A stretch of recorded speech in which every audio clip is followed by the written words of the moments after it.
V imenu Očeta in Sina in Svetega Duha. Gospod z vami. Dobro večer, dobrodošli spet, skoraj bi rekel doma, dobrodošli v naši župnijski cerkvi na praznik nedolžnih otrok. Zopet vsaj v krnjeni zasedbi lahko kot občestvo darujemo sveto daritev. Na danes, ko se spominjamo, da so nekateri otroci, tako nam prinaša evangelist Matej, umrli namesto Kristusa in da so ta praznik začeli praznovati v zvezi z Božičem ponekod na vzhodu in na zahodu že v 5. stoletju. Kot rečeno, to se je potem preneslo in obdržalo tudi do danes. Nedolžni otroci, ki na nek način ponazarjajo usodo Jezusa, usodo njihovega učitelja, nedolžnega, ki je šel v smrt zato, da odkupi naše grehe. Molimo. Nebeški Oče, sveti nedolžni otroci so te proslavili ne z besedo, temveč s smrtjo. Naj vero, ki jo tudi mi izpovedujemo, izpričujemo zglednim življenjem. To prosimo po našem Gospodu Jezusu Kristusu, tvojem Sinu, ki s teboj v občestvu Svetega Duha živi in kraljuje vekomaj.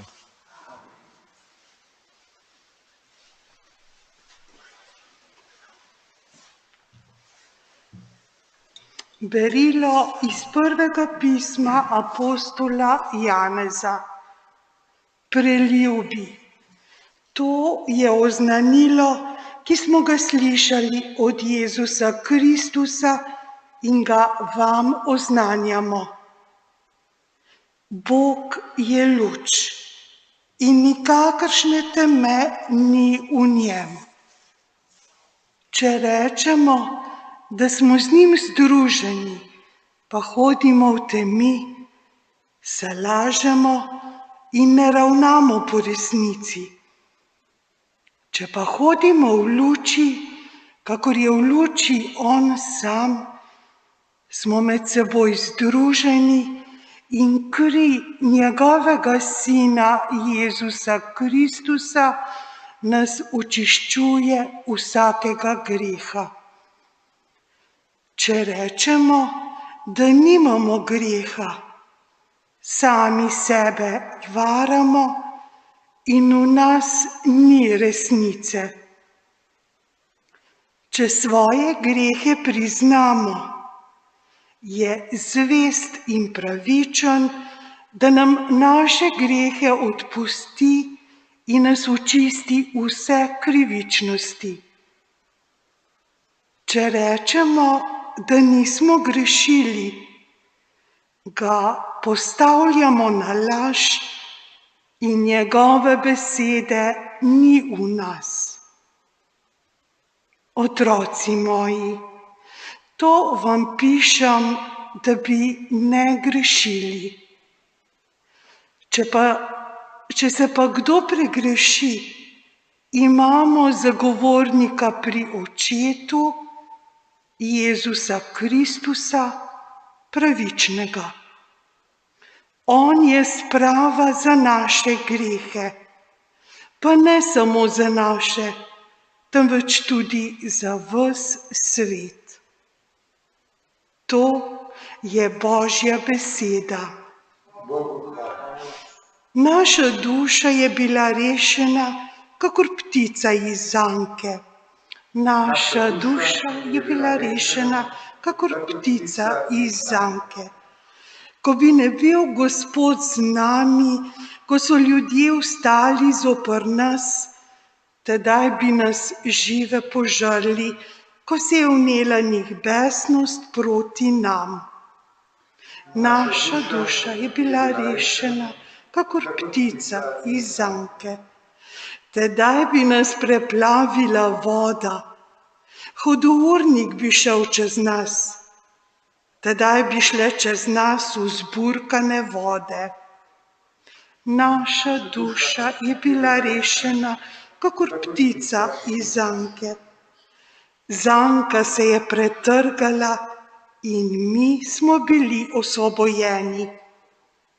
Naša pomoč je v imenu Gospodovem, ki je ustvaril nebo in zemljo. Naša duša je bila rešena, kakor ptica iz zanke.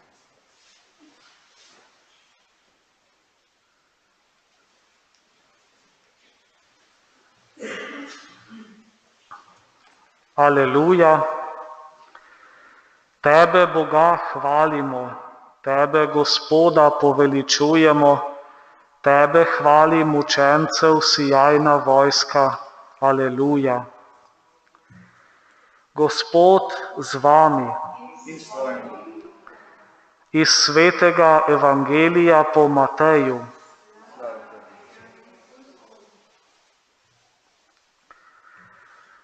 Ko so modri odšli, glej, se Gospodov angel prikaže Jožefu v spanju in pravi: Vstani, vzemi dete in njegovo mater in beži v Egipt in bodi tam, dokler ti ne porečem.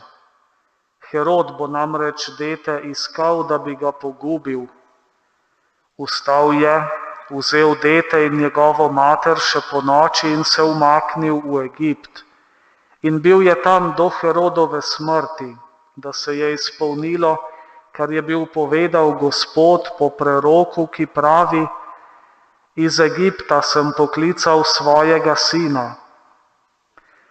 Ko je tedaj Herod videl, da so ga modri prevarali, se je silno razsrdil in dal je pomoriti v Betlehemu in v vsej njegovi okolici vse dečke, dvoletne in mlajše, po času, ki ga je bil poizvedel od modrih.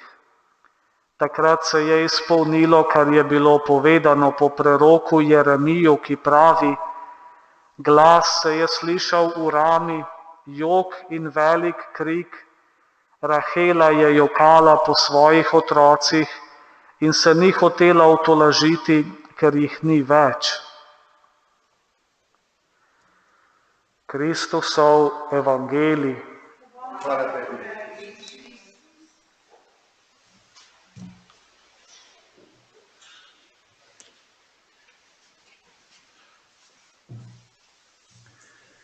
Današnja Božja beseda prinaša različne poudarke, o katerih bi bilo zagotovo vredno premišljevati. Lahko bi premišljevali o tem, kaj vse je bil kralj Herod pripravljen narediti za to, da svojo oblast ohrani. Vemo tudi iz zgodovinopisja, da je bil, zato ker se je čutil ogroženega, sposoben ubiti tudi 3 svoje sinove. Samo zato, da ohrani oblast, da ohrani prestol. Pa bi to morda lahko obrnili tudi nase, koliko in kaj smo pa mi pripravljeni narediti v trenutku, ko se čutimo ogrožene, kaj je tisto, kar nam predstavlja mejo, do katere znamo biti usmiljeni, pravični in pozorni, ki je pa nam tudi zmanjka. Lahko bi premišljevali o Jožefovi poslušnosti Bogu in o tem, kako je ravno v tem rešitev za sveto družino, za Jezusa, zato ker Jožef zna poslušati, zato ker je Jožef tisti, ki navdihom verjame in zaupa. Ampak tisto, kar bi vas danes povabil, da se za trenutek ustavimo, je ta prerokba, ki jo evangelist Matej uporabi, da opiše tragedijo, ki se je zgodila s tem pokolom, s tem pobojem nedolžnih otrok. Evangelist Matej citira preroka Jeremija, ki pravi: Glas se je slišal v rami, jok in velik krik. Rahela je jokala po svojih otrocih in se ni hotela utolažiti, ker jih ni več. Matej to vzame z ene širše prerokbe, ki je pravzaprav ena prerokba o tolažbi, prerokba o povabilu k zaupanju, da bo Bog spet zbral svoje otroke, da bo Bog izkazal svojo pravičnost. Evangelist Matej nam tukaj ničesar ne doda. Ne doda nobenega upanja. Ne doda nobenega vabila k pogumu, k zaupanju, ampak nas pusti pred to tragedijo. Prazne, z željo po pravičnosti, ki ni samo v nekih besedah tolažbe, češ človeško gledano, sej bo nekako šlo. Ampak prav čutimo, želimo pravičnost na neki globlji, na neki bolj temeljni ravni. Želimo, da se ta krivica konča in da se kaznuje. In ta krivica se ne mora končati drugače, kot tako, da tisti, ki so umrli, tisti, ki jim je bilo življenje odvzeto, svoje življenje dobijo nazaj. Ta krivica se konča samo z Jezusovim vstajanjem. Ta krivica, ki jo čutimo tudi mi, ko spremljamo naše bližnje ob pogrebih in vendar čutimo, da mora biti še nekaj več. Da je vse tisto dobro, lepo, kar je bilo storjeno, uresničeno v ljubezni, da se ne more in da se ne sme končati. Jezus s svojo smrtjo in svojim vstajenjem je tisti, ki popravlja to krivico. Da bi lahko tudi mi ohranjali ta vidik, živ v naši veri, da bi ob tem, ko praznujemo Jezusovo rojstvo in se veselimo izpolnitve Božje obljube, lahko pred seboj ohranjali tudi ta vidik Jezusovega življenja. Jezus, ki živi, ki zaživi kot človek, tudi umre kot človek in vstane kot človek, zato da tudi nam vsem odpre to pot, odpre ta prehod.